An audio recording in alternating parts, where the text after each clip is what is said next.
নবীজি সাল্লাল্লাহু আলাইহি ওয়াসাল্লাম একবার বাহিরে বের হলেন। দেখলেন কতগুলো লোক এক জায়গায় ভিড় করতেছে। তখন নবী সাল্লাল্লাহু আলাইহি ওয়াসাল্লাম একটু এগিয়ে গেলেন। দেখলেন একটা লোককে ঘিরে, একটা অসুস্থ লোককে ঘিরে মানুষরা তার উপরে ছায়া দিচ্ছে, তাকে বাতাস করতেছে, তার সেবা শুশ্রূষা করতে।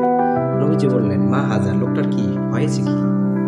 তখন নবীজি সাল্লাল্লাহু আলাইহি ওয়াসাল্লামকে ওই লোকগুলো উত্তর দিল, ইয়া রাসূলুল্লাহ, ইয়া হাবিবাল্লাহ, লোকটি রোজা ছিল। রোজার ক্লান্তিতে, সফরের ক্লান্তিতে লোকটা অসুস্থ হয়ে পড়েছে, এমনকি অজ্ঞান হয়ে গেছে।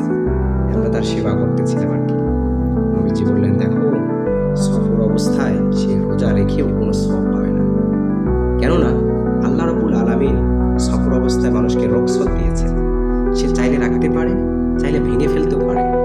তো এমত অবস্থায় জীবনের ঝুঁকি নিয়ে